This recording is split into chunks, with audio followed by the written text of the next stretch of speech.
let's dive deeper into these agreements signed with Japan with political science expert Herman Kraft. Herman, thank you so much for joining us. As mentioned by George, these agreements between the two leaders cut through two sides. One was security and one was economic. First of all, how important is the Philippines as a critical security partner for Japan? We've had a strategic partnership with them for a number of years now, and I think President Marcos mentioned that this was actually an important visit precisely because that partnership had become a little bit moribund during the pandemic period. The fact that Japan is interested in strengthening and deepening ties with the Philippines indicates that for them the bilateral ties with the Philippines is actually quite important. An important part of this whole process is, of course, and if you might, the developments are actually interesting on the area of security, because that's actually an area where I think there's a convergence of interests, no, between the Philippines and Japan in terms of deepening cooperation on matters that are important to the security and stability of the region. So Herman, with this enhanced security relation with Japan, what does the president want to convey now to the Chinese, especially after the U.S. and the Philippines expanded the EDCA?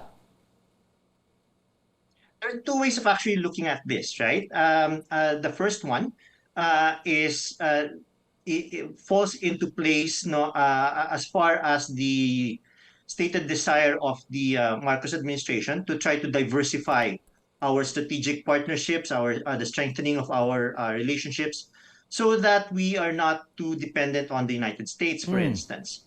So to that extent, no, it seems like the signaling to China as far as the relationship with the U.S. is concerned, no, is that this is simply us diversifying our relations. Yeah, but diversifying. The fact that Japan is actually Herman, part of the Herman, US, you talk about diversification. orbit. You talk about diversification, but Japan and the United States are very close allies. Where does this leave now Marcos's independent foreign policy? What do you think will the Chinese ask in return from Marcos Jr. with his closer relationship or his enhanced relationship with the U.S., with the Americans, and the Japanese? There will certainly be criticisms directed at the decision of the Marcos administration to actually deepen these ties with Japan. And China might actually ask for its own deepening of the security ties with the Philippines, right? Meaning to say that there's always been this discussion of broadening defense ties, no, between the two countries, no, which to a large extent has been set aside, meaning to say that the more traditional relations of the Philippines with countries like the United States and Japan have been given more priority in terms of the sequencing of events. But I'm almost certain that China will actually be discussing the notion of deepening ties with the Philippines as far as security is concerned, as a way of, going into, or at least going back to the framing of the notion of diversifying all of its the Philippines' security ties. Now, on the flip side, business and investments, Japan's footprint in the country is already far and wide.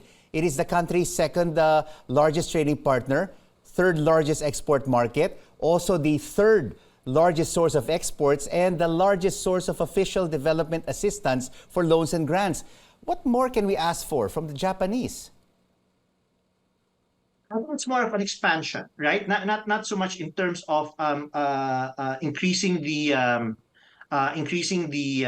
amounts that we're actually talking about, but rather asking Japan to move on areas that we're actually interested in. Like for instance, I think one thing that was actually talked about was the idea of perhaps Japan being involved in the rehabilitation of port facilities and maintenance facilities at Subic. Yeah. It's more Yeah. of asking Japan to be more to be involved in more projects in the Philippines, as opposed to actually just simply increasing the amounts of investments, So no, and trade arrangements, no, with the Herman, Philippines. so on this trip to Japan, isn't Mr. Marcos overdoing yet again his overseas trips? This is his ninth trip in just over 7 months in office. When I had the chance to interview him in Malacanang 2 weeks ago, he said he would be taking a break from trips and monetize first the almost $50 billion in pledges that were made in previous trips. So do you think after Japan, he will take a long break to try to turn all of these pledges into hard cash that will create more jobs for our kababayans?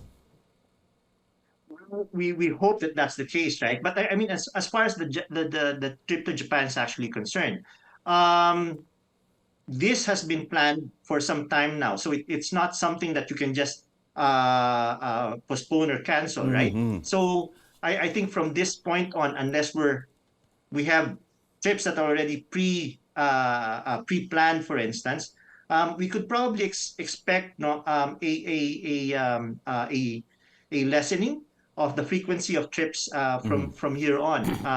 But I guess as far as Japan is actually concerned, this is probably something that's been on the works for such a long time that it could be canceled already, just because President Marcos promised to actually reduce the number of trips that he's taking, in the future. Well, just a footnote to that. When we interviewed him 2 weeks ago, he said that his next trip after Davos would be his APEC trip to San Francisco this coming September in the U.S. Thank you so much for joining us on The Final Word, UP Diliman Political Science Professor Herman Kraft.